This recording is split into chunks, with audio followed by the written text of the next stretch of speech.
Fascist গোষ্ঠীর সাথে আপনারা বারবার আঘাত করেছেন, বারবার তাদের সাথে আন্দোলন করে আন্দোলনকামী একটি দল যারা চ্যাম্পিয়ন ছিল গণতান্ত্রিক আন্দোলনের প্রতিটি মুহূর্তে, কি এরশাদের আমলে বা পরবর্তী পর্যায়ে, আমরা তাদের বিরুদ্ধে বলছি।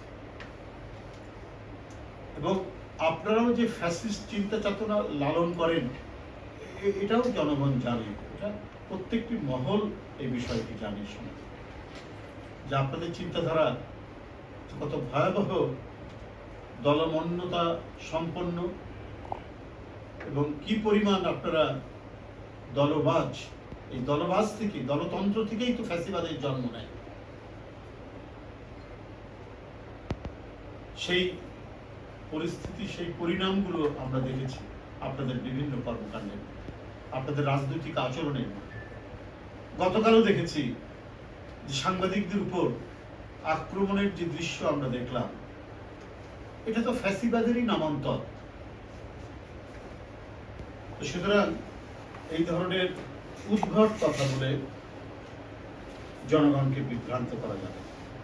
বিএনপি গণতন্ত্রের অদম্য শক্তি, গণতন্ত্রের নীতিমালা নিয়েই এই দলের জন্ম হয়েছে, এবং বহুদলীয় গণতন্ত্রের যারা যাত্রা শুরু করেছে, যারা জন্ম দিয়েছে, তারা প্রতিটি সংকট, যখনই গণতন্ত্র বিপন্ন হয়েছে, মানুষের কথা বলা এবং চলাচল রাজনীতি করাকে যখন বন্ধ করেছে, তখন এই যুদ্ধের প্রধান সেনাপতি হিসাবে কাজ করেছে বাংলাদেশ জাতীয়তাবাদী দল এবং তার নেত্রী এবং দেশনেত্রী বেগম খালেদা জিয়া আজীবন সংগ্রাম করেছেন গণতন্ত্রের জন্য।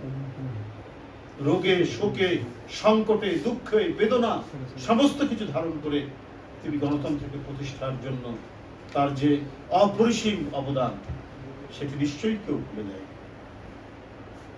অপপ্রচার দিয়ে আপনি বিএনপির গৌরবোজ্জ্বল অবদানকে আপনি কালিমালিপ্ত করতে পারবেন না, খাটো করতে পারবেন। এটা অব্যাহত আছে। গণতন্ত্রের পথ চলা যেটা শুরু হয়েছে, সেই পথ চলা অব্যাহত থাকবে। পার্লামেন্টে এত কথা বলছেন, প্রধানমন্ত্রীকে নিয়ে নানা অপপ্রচার করছেন। কই, এখন তো কোনো গুম হওয়ার কথা শোনা যায় না, এখন তো ক্রস ফায়ারের কথা শোনা যায় না।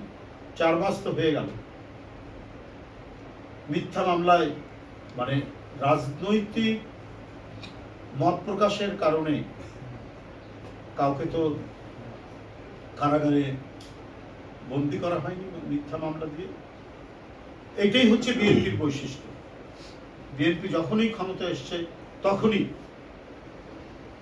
গণতন্ত্রের চূড়ান্ত যে আলোকময় যে পরিস্থিতি, পরিবেশ, সেইটা তারা তৈরি করেছে। বিএনপি 2001 থেকে 2006 পর্যন্ত যখন ক্ষমতায় ছিল, তখন কত অপপ্রচার করেছে।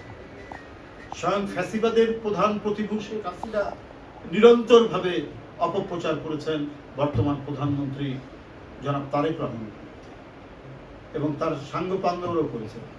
তাদের কাউকেই গ্রেপ্তার করা হয়, শেখ হাসিনাকেও গ্রেপ্তার করা হয় এই মিথ্যা অপপ্রচারের বিরুদ্ধে।